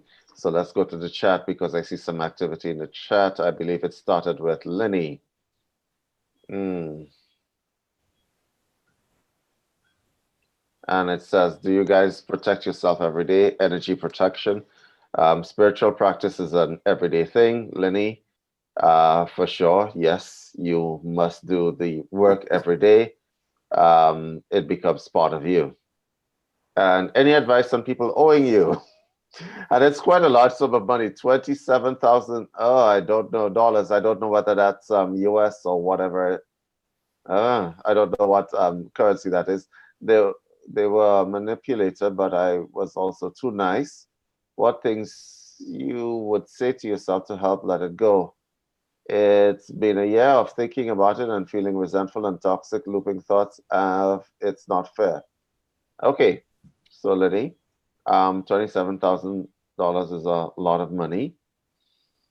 Have you tried everything to get your money back? That's number one. It's Australian dollars. Okay. Lenny's just, so have you tried everything to get it back? Lenny, maybe you should have just called in. How about that? That might be quicker, unless you're really, really shy. Hello? Yep, hi. Can you hear me? Lenny, yes, it's so nice to hear your voice from Australia. Thank you, you too. With the nice American accent. Okay, so tell me, Lenny, what is the situation with your $27,000? Oh, it was the next partner. Oh, one of those situations.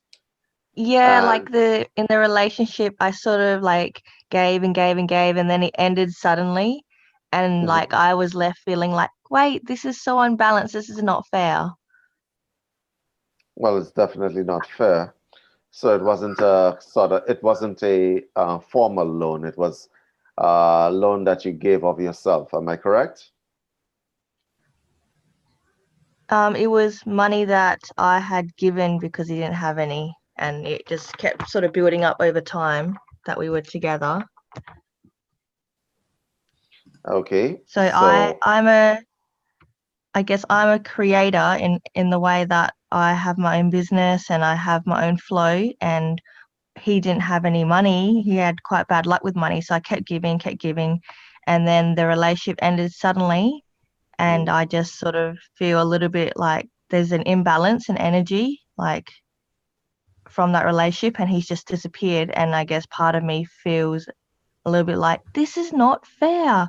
And there's definitely no part of me that wants him back. No way. I'm just trying to figure out whether I should spend my energies on creating more things, using my energies in that way, or trying to seek justice, because this feels like such injustice. Okay. Why did justice just now sound like a little bit of revenge or retribution? No. Why did it just came out a little bit like that, So, Lenny. Intensely frustrated. This is injustice. I know it is injustice, but you do realize that you had a hand to play in your own unjust behavior, or the unjust behavior that was brought to you. I understand that when you're in a relationship with someone, you want to look after them and be a good partner for them. Am I correct, Lenny? Yeah. And that's probably why you lent this partner money. Am I right? Mm-hmm. Was it with the understanding that you would get your money back, Lenny? Yep. Yep. In So it time. was in time. And have you gotten anything back? No. Now, like I thought in time I would. With the but it hasn't at all. Who ended And the I relationship, can't Lenny? see it being coming back. Sorry? Who ended the relationship, Lenny? Oh, he did. Ah, so you're feeling used. Am I correct, Lenny? Yeah, yes. I feel like I just gave so much and then it ended so suddenly and it just I guess now I just feel like okay, I accept that the relationship's over, but I want my money back because that's not fair. That's mine. Have you And communicated this to your ex? no, he's blocked and deleted me of everything. He's just disappeared. So, on top of the fact that you lent him $27,000, he's ghosted you. Is he ghosting you? As in not returning Yeah. your Yeah.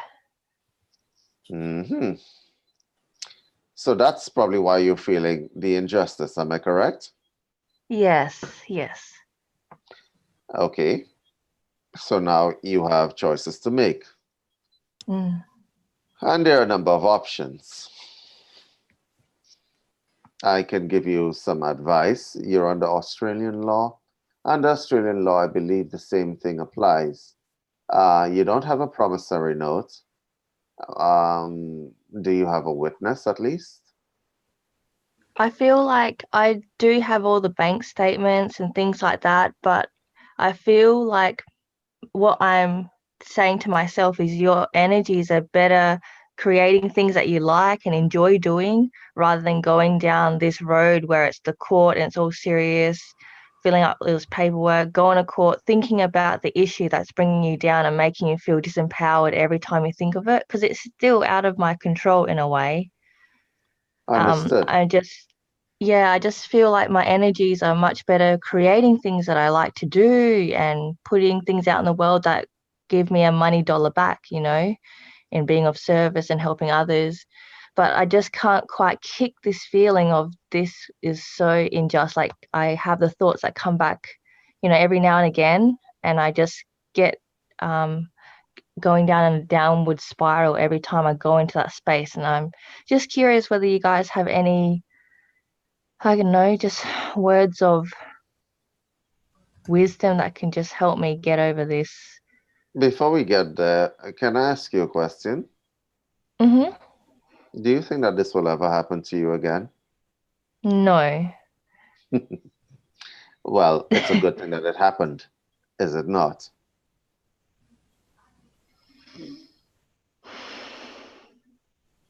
Because I don't think you'll be making that mistake again, will you, Lenny?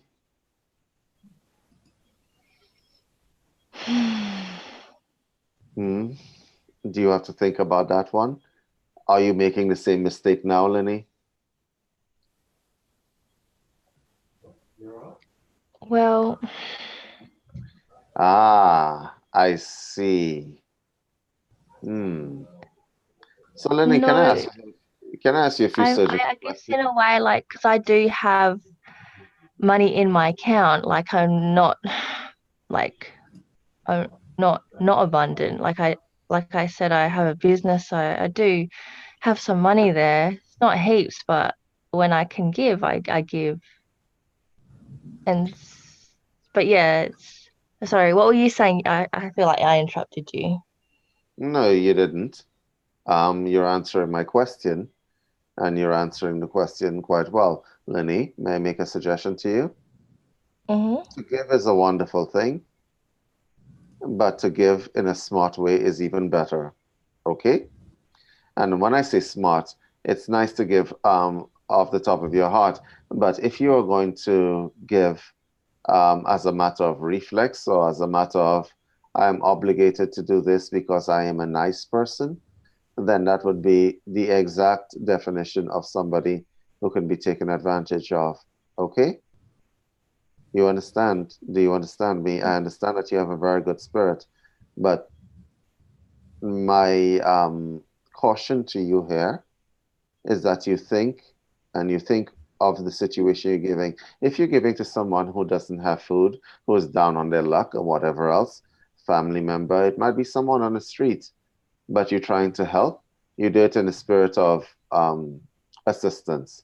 In a relationship setting, if the individual that you're giving to has the capacity and the knowledge and the ability to get out there, make their own money or whatever, and is not in trouble, then you might be doing something called enabling. Do you understand that? Do you understand the difference? Mm-hmm. You may be enabling them to be less than productive members of society. Okay? So you need to analyze the situation. There is compassion, but as with all things, all virtues, the virtues have to be governed by the heart mind. Okay? This is where the other part of heart comes in the mind. There are lots of people who want to give of themselves and they do it with an open heart. Be very careful that your open heartedness doesn't in the future give you cause for open heart surgery from all the stress that it can bring you. Okay? So, my suggestion to you, if you are in the mode of you're still giving free of spirit, you need to analyze every situation. All right? It may be it may run counter to the way you operate, but in the long term, it can save you a lot of stress. Do you understand what I'm saying to you? Yeah. With regard to your previous question, which was something along the lines of how do I get over my feelings of being betrayed and treated like, well, crap, basically. Maybe the sting that you're feeling is trying to educate you. Once you ingest the lesson, time will take care of everything else. Okay? I will tell you something that is very important. Lots of people do a lot of bad things to people. It sounds like something really horrible was done to you. Whoever this individual is cannot be a nice person. I can tell you as a matter of surety that you don't need to do anything. Okay? These people usually run themselves into the ground anyway. It's only a matter of time. Okay? And your healing from this feeling of betrayal and so on also is only a matter of time. But what you're feeling, that sting that you're feeling right now, is trying to teach you a lesson. Okay? Ingest the lesson, learn the lesson, put it into practice, and see how that energy will dissipate over a long period of time. Okay? It will dissipate. You don't have to think that, but if you keep resisting it and you want to be this person who just gives open heart out of your being an open-heartedness, or you want people to like you, or whatever your motivation for giving is, please just add a little bit of discretion with that, because that's what your pain is trying to teach you right now. And if you don't learn this lesson, it's going to stay with you. Okay? And every time you give and you don't put your heart, mind, the mind part of your heart into it, then you're going to have a problem where you remember what was done to you. Think about that very carefully. Okay? Don't allow yourself to be taken advantage of again. Just don't. Okay? Learn the lesson, ingest the lesson, make it part of who you are, and time will take care of the rest. And as for the individual who ghosted you, time will also take care of his issues as well. That I can pretty much tell you for certain. Time takes care of people like that. Okay? Yeah, because I can feel that when I do like give to others, there's a bit of a disservice that I do to my own mission, because the money that I get from my business I should be putting back into, making it a bigger reach or something like that. But instead I have this feeling of stress, like, oh, I don't quite have that much money because of things that I've given, and it does feel like inside a bit of a disservice to the next course that I was supposed to do, or next thing that I was supposed to do with my business. Yeah. If that makes sense. Yeah, Lenny, I understand that wholeheartedly. Lenny, you're not obligated to give anything to anyone. There is no obligation to do that. Okay? You are not obligated to give anything to anyone. I don't know what the reason is, but I'm guessing that when you give to people, you feel that you have to, or you feel that you should. This kind of programming, this sort of programming is very detrimental in certain cases. It is good to give and assist others. It is bad to give and assist others when it is a detriment to yourself. You understand that? Mm-hmm. Yeah, I do.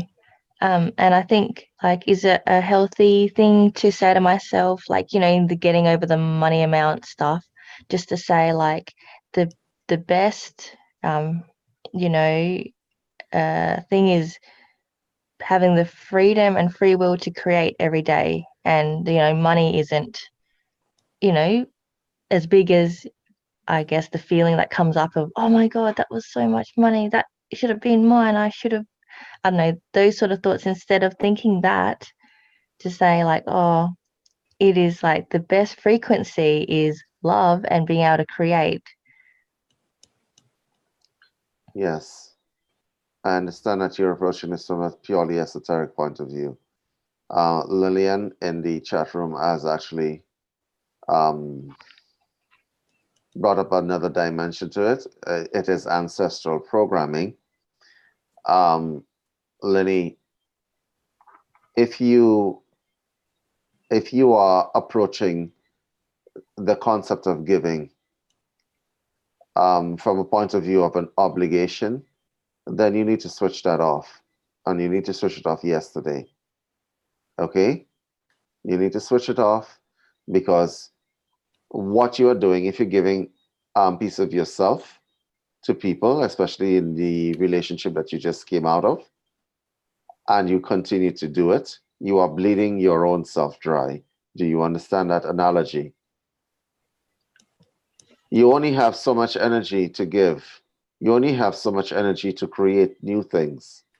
If you keep giving it away, you are selling yourself short, and you are becoming a hazard to your own self. Do you understand that? Mm. So can you stop doing that? Yes. You should stop doing that. Don't become a hazard to yourself. Okay? If you want to create things, then you create them, but you're going to need the energy and the resources to do so. Can you do that? Yes. Thank you. You need to do that. Okay? You need to do that. If you don't, you're going to find yourself running out of energy, and you're going to find yourself in these situations over and over again. You need to start with a small practice. I'm being very practical with you here. Okay? You're being very practical with you. You just start with a small practice. Be aware of what it is that you're doing, and stop this reflex of giving because you feel that you should.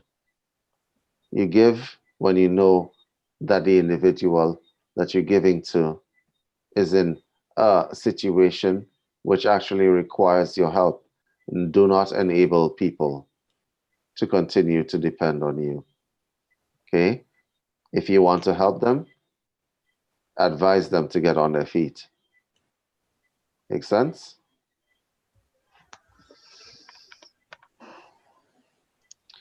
Do you understand? Yep. help yourself and help others. Excellent. Once you understand that, we are good, Lenny. Okay? Cool. Thank you. Let's test that. Lenny, I need $27,000. Would you say no? Say no. Say no, David. I don't have $27,000 to give to you right now. Go ahead. Try it out.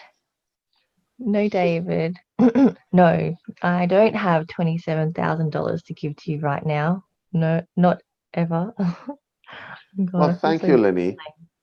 Thank you, Lenny, for refusing me. I suspect I might have to get up and go out and work for my $27,000. It's so sad, but I will have to do that. Do you understand, Lenny? Yes.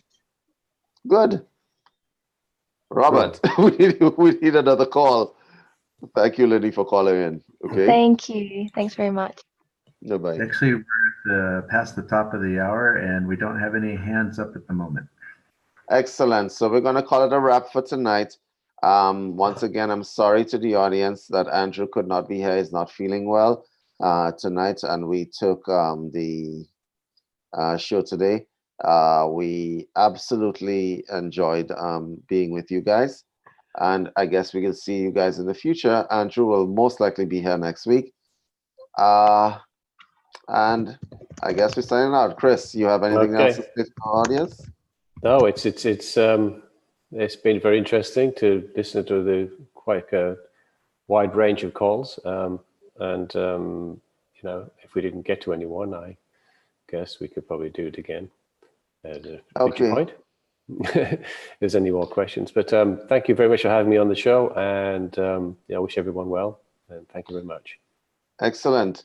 We're signing off, everyone. We'll see you guys in the future. Bye-bye. Gracias. Thanks.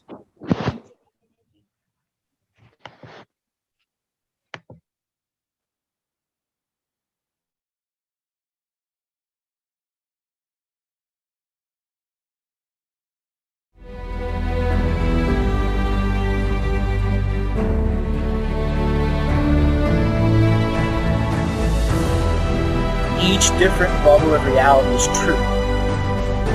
A galactic historian is a person that looks at all the lines of dramatic karma. Nudge, nudge. It's the Holy Grail. Improvise. Mysterious. It's counter psychic intelligence. Mind reading, farming of this dark.